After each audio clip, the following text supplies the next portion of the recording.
আপনি ঠিকই বলেছেন যে এখন পর্যন্ত কেন্দ্রীয় ছাত্র সংসদের যে ভোট গণনা চলছে সেই ভোট গণনাকে মোট 21টি কেন্দ্রের মধ্যে মোট 14টি কেন্দ্রের ভোট গণনা শেষ হয়েছে। এখনও 60টি কেন্দ্রের ভোট গণনা বাকি আছে, সেই কাজগুলো কিন্তু চলছে। আপনি আমার পেছনেই দেখতে পাচ্ছেন যে যে এখানে যারা রিটার্নিং কর্মকর্তা রয়েছেন এবং পোলিং এজেন্ট রয়েছেন তারা কিন্তু এই যে 60টি কেন্দ্র যে বাকি রয়েছে সেই কেন্দ্রগুলোর ভোট গণনা কিন্তু তারা তারা ম্যানুয়ালি ভোট গ্রহণ করছেন।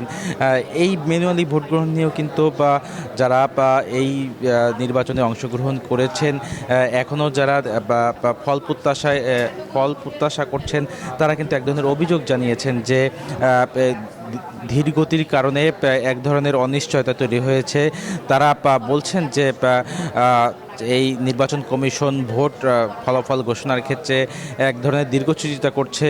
এখানে কোনো কারসাজি রয়েছে কিনা তারা সেই বিষয়টি যাচাই করার জন্য তারা বলছেন এবং তারা নির্বাচন কমিশনকে তাগিদ দিচ্ছেন যাতে তাড়াতাড়ি এই যে ভোট গণনার প্রক্রিয়া চলছে এই ভোট গণনার প্রক্রিয়া শেষ করা হয় এবং খুব তাড়াতাড়ি যাতে এই যে নির্বাচনের যে ভোট গণনা শেষে কাঙ্ক্ষিত ফলাফল প্রকাশ করা হয়।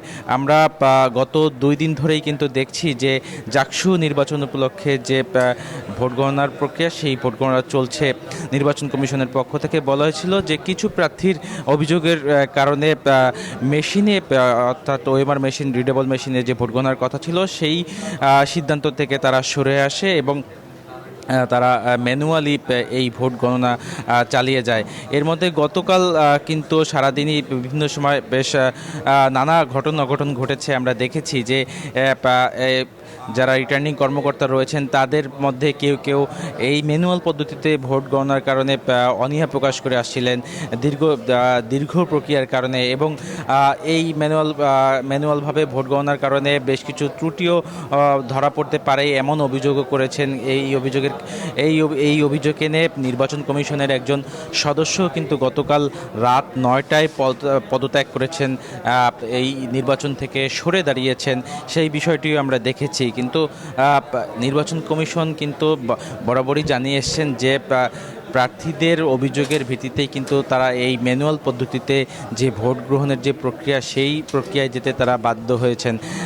তারা চেষ্টা করছেন যত তাড়াতাড়ি সম্ভব এই ভোট গণনা শেষে একটি যে কাঙ্ক্ষিত ফলাফল সেই ফলাফলটি ঘোষণা করা যায় সেটি তারা বলছেন। যারা এখানে গণমাধ্যম কর্মীকে রয়েছেন তাদের কাছে তারা সেই কথাটি কিন্তু বলছেন। এর আগে গতকাল কিন্তু নির্বাচন কমিশন থেকে বলা হয়েছিল যে গতকাল রাতের মধ্যেই এই যে ভোট গণনার প্রক্রিয়া সেই ভোট গণনার প্রক্রিয়া শেষ করে ফলাফল প্রকাশ করবে, কিন্তু এখনও কিন্তু সেটি আসলে আদৌ সম্ভব হয়নি। এখন পর্যন্ত আমরা জানি না যে এই ভোট গণনা শেষে ফলাফল কখন প্রকাশ করা হবে। আমার অন্য প্রান্তে আছেন আমাদের সহকর্মী মাহমুদ হাসান, আমরা এখন চলে যাচ্ছি তার কাছে। ধন্যবাদ শাহন। এখন আমি এই সিনেট ভবন প্রক্টর অফিসের একেবারে সামনে আছি। এইখানকার যে চিত্রটি আমি বলতে চাই যে এখন রাত পেরিয়েছে, কথায় যে সময়ের যে কালক্ষেপণ সেটাতে আসলে ক্লান্ত হয়ে সকালে একদম ভোর নাগাদ কিন্তু যারা এখানে শিক্ষার্থী এবং প্রার্থীরা ছিলেন তারা কিন্তু এখান থেকে বিশ্রামের জন্য গেছেন। আর সময়ের সাথে সাথে সবারই কিন্তু অনীহা এসেছে এই নির্বাচনের ফলাফলের ওপর এবং তারা কিন্তু শঙ্কাও জানিয়েছেন যে আসলে এই নির্বাচন এতটা বিড়ম্বনা ফলাফল ঘোষণার, যদিও এখন পর্যন্ত ছাত্র সংসদ যে নির্বাচনের যে ফলাফল ঘোষণা সেখানে কিন্তু 14টি ব্যালট মানে 14টি কেন্দ্রের আসলে ফলাফল গণনা করা সম্ভব হয়েছে এখন পর্যন্ত এবং এটা কিন্তু চলমান রয়েছে। ঠিক কখন নাগাদ এটার ফলাফল ঘোষণা করা হবে এটা কিন্তু এখন পর্যন্ত নিশ্চিত না, যদিও গতকাল রাতে প্রধান নির্বাচন কমিশনার এই জাকসু নির্বাচনের তিনি কিন্তু জানিয়েছিলেন যে রাতের মধ্যে ভোট গণনা শেষ করে ফলাফল ঘোষণা করা হতে পারে, কিন্তু সেটাও আসলে এখন পর্যন্ত সম্ভব হয়নি এবং এখন পর্যন্ত সে ভোট গণনা চলমান রয়েছে। ঠিক কখন নাগাদ এটার ফলাফল আসতে পারে বলে ধারণা করা হচ্ছে সেটা আসলে এখন পর্যন্ত আমাদেরকে কিন্তু জানানো হয়নি। তবে এখানে দু একজন প্রার্থী যারা আছেন তাদের সাথে আমরা কথা বলেছি, তারা কিন্তু আমাদেরকে যে বিষয়টি জানিয়েছেন যে এইখানকার এই যে ম্যানুয়াল পদ্ধতি, এই পদ্ধতির কারণেই এই বিড়ম্বনা এবং এইটার কারণেই এই অনীহার সৃষ্টি হয়েছে এবং জনমনে যে নাভিশ্বাসের অবস্থা সেটা কিন্তু ঠিক এই ম্যানুয়াল পদ্ধতিতে করার কারণেই হয়েছে। ওএমআর পদ্ধতিতে করলে হয়তো দ্রুত সময়ের মধ্যেই আসলে এই ফলাফল ঘোষণা করা সম্ভব হতো। তো এখানে নির্বাচন কমিশন কার্যালয়ের সামনে আছেন আমাদের সহকর্মী নাজমুল হুদা। আমরা যুক্ত হচ্ছি নাজমুল হুদার সাথে। নাজমুল, আপনার ওইখানে কি তথ্য আছে আমাদেরকে জানাবেন। মোহাম্মদুল হাসান, আপনাকে ধন্যবাদ। আপনি যেমনটি বলছিলেন, এই মুহূর্তে রয়েছে আমি ঠিক নির্বাচন কমিশনারের যে কার্যালয় সেখানে রয়েছে এবং আমরা নির্বাচন কমিশনারের সাথে কথা বলেছি। যেহেতু 39 ঘন্টা কিন্তু পার হচ্ছে, এখনও কিন্তু যে গণনা শেষ হয়নি। এখন পর্যন্ত 14টা গণনা শেষ হয়েছে জাকসু নির্বাচনের। এছাড়াও 5টি কিন্তু এখনও রানিং, আরও 2টি পরে গণনা করা হবে। এবং আমরা যদি দেখি যে নির্বাচন কমিশনার কার্যালয়ের সামনে কিন্তু যে পুলিশ মোতায়েন করা হয়েছে এবং অতিরিক্ত পুলিশ নিচে উপরে এবং প্রত্যেকটা মূল ফটকেও কিন্তু আমরা দেখেছি বিজিবি মোতায়েন রয়েছে। আমরা একজনের সাথে একটু কথা বলতে চাই। আপু, আপনার সাথে একটু কথা বলতে চাই। এই মুহূর্তে আসলে আপনারা কতটুকু প্রস্তুত? আপনারা তো রাত জেগে এখানে অপেক্ষা করছেন, কেন অপেক্ষা করছেন?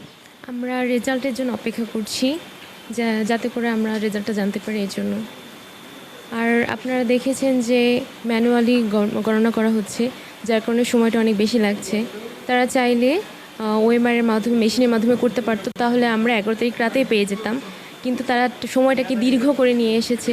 তো এর পিছনে আমরা গতকাল দেখেছিলাম যে কিছু সময়ের জন্য রেজাল্ট গণনা স্থগিত করা হয়েছিল।